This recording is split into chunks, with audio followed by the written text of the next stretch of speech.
दोस्तों कैसे हैं आप सब। मैं अमीषा फिर से आ गई हूँ अपनी कहानी BTS behind the secret of सारा, जो कि एक वैम्पायर लव स्टोरी पार्ट 4 पहली मुलाकात। अगर आप लोगों ने पार्ट 1, पार्ट 2, पार्ट 3 नहीं पढ़ा है तो मेरी आपसे रिक्वेस्ट है कि पहले आप वो जाकर सुनिए। चलिए ज़्यादा वक्त बर्बाद ना करते हुए कहानी को शुरू करते हैं। 4 पहली मुलाकात। उस बच्चे को धुन की तरफ जाते हुए देख विनय को आज सुबह की न्यूज़ याद आने लगती है, जिसे याद कर उसकी आंखें हैरानी से फैल जाती। वो जल्दी से भागते हुए उस तरफ जाने लगता है कि तभी वहाँ एक बहुत बड़ा विस्फोट होता है, जिससे विनय हवा में उड़ते हुए कुछ कदम पीछे जाकर पीठ के बल गिर जाता है। गिरने की वजह से उसे काफ़ी चोटें आती, जिसे नज़रअंदाज कर वो जल्दी से उठकर सामने देखता है तो वहाँ सब कुछ साफ रहता है। वहाँ अब कोई धुन तो दूर की बात, धुन का एक कतरा भी नज़र नहीं आ रहा था। ये देखकर उसकी आंखें हैरानी और डर से फैल जाती है। वो दर्द से कराहते हुए जल्दी खड़ा होकर आसपास देखते हुए उस बच्चे को ढूंढने लगता है, जिसे थोड़ी देर पहले उसने देखा था। वो उस बच्चे को जल्द से जल्द ढूंढने के लिए सामने की तरफ भागते हुए अपने चेहरे को दाएं बाएं घुमाते हुए आसपास देखने लगता है। कुछ देर यूं ही भागने के बाद उसे वही जंगल मिलता है जिसे सब काला जंगल के नाम से जानते हैं। ये देखकर वो भारी कदमों के साथ चलते हुए जंगल के अंदर चला जाता है। उस जंगल की तरफ अपना पहला कदम रखते ही विनय के पूरे शरीर में करंट सा दौड़ गया, जिसे महसूस कर वो हैरान रह गया। तभी उसे अपने सामने बहुत ही तेजी से कोई दाईं तरफ से बाईं तरफ जाते हुए दिखाई देता है, जिसे देखकर विनय चौंक जाता है और खुद से बोलता है, ये अभी यहाँ से कौन गया? और इतनी तेजी से अपना सर झटकते हुए वो जो भी है वो उस बच्चे को यहीं पर लेकर आया होगा। इतना बोल वो विनय आसपास देखते हुए आगे बढ़ जाता है। इस बात से अनजान कोई पेड़ के पीछे छिपकर गहरी लाल आंखों से उसे ही घूर रहा था। यहाँ विनय हर तरफ उस बच्चे को ढूंढते हुए उस लाल आंखों वाले के पास आने लगता है, जिसे देख लाल आंखों वाला जल्दी से मुड़कर एक पेड़ के पीछे छिप जाता है।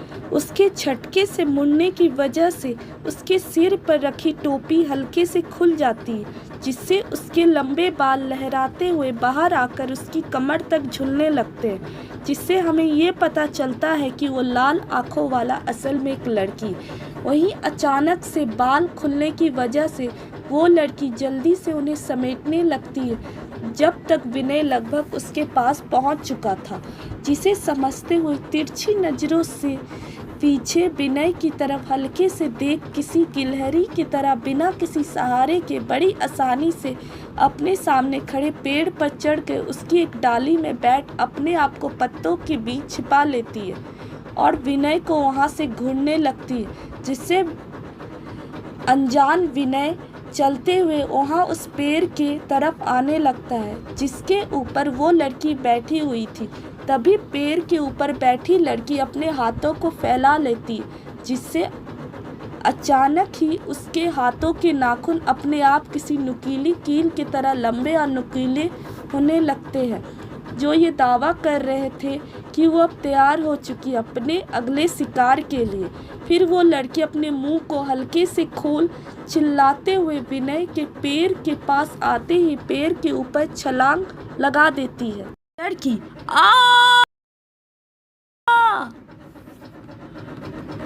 उसकी आवाज़ सुन विनय झटके से उसकी तरफ देखता है तो ऐसे अचानक से किसी को ऊपर से अपने पास आते हुए देखकर घबरा जाता है, जिससे उसके पैर जमीन पर रखे एक टहनी से टकरा जाते हैं, जिससे उसका बैलेंस बिगड़ जाता है और वो जहाँ खड़ा था उससे कुछ कदम पीछे की तरफ जाते हुए ज़मीन पर जा गिरता है, जिसके साथ ही वो लड़की भी वहाँ पर आ गिरती है जहाँ थोड़ी देर पहले विनय खड़ा था।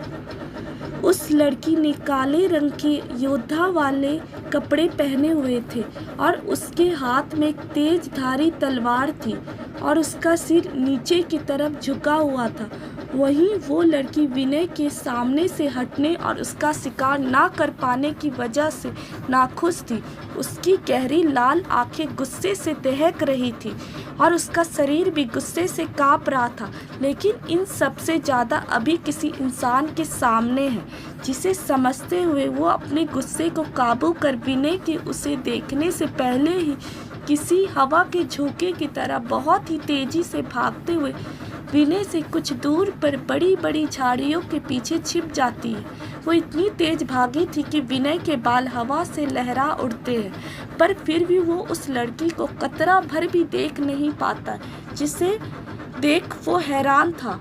वो जल्दी से उठकर आसपास देखते हुए खड़ा हो जाता है और धीरे से अपने कपड़े झाड़ते हुए आसपास के बड़े बड़े पेड़ों के ऊपर क्योंकि उसे लग रहा था कि एक बार फिर से वो लड़की उन्हीं पेड़ों के ऊपर बैठी हुई है और उसके उन पेड़ों के पास पहुंचते ही वो उस पर हमला कर देगी रहा था। वो लड़की झाड़ियों के पीछे छिपकर अपनी गहरी लाल आंखों से विनय को ही घूरे जा रही थी। तभी उसके कानों में विनय की आवाज़ें गूंज उठती है। ए, कौन हो तुम? और तुमने उस बच्चे के साथ क्या किया? उसकी बात सुनकर वो लड़की सतर्क हो जाती है। तुम्हारे इस पैर वाली हरकत से मैं इतना तो समझ गया कि पिछले 5 सालों से शहर में हो रही घटनाओं की वजह तुम हो। उसकी बात सुनकर उस लड़की की मुट्ठियाँ कस जाती है और आंखें गुस्से से दहकने लगते। क्यों मार रहे हो तुम इस शहर के मासूम लोगों को? क्या बिगाड़ा है इन्होंने तुम्हारा? क्यों बेवजह मार रहे हो तुम सबको? अपने आप को शांत करते हुए बोल, देखो तुम जो कोई भी हो, उस बच्चे को छोड़ दो और यहाँ से हमेशा के लिए चली जाओ, वरना ये तुम्हारे लिए अच्छा नहीं होगा। उसके ये कहते ही हवाओं का रुख बदलने लगता है। आप सबका धन्यवाद। अगर वीडियो पसंद आए तो लाइक, शेयर, कमेंट, सब्सक्राइब करना ना भूलना।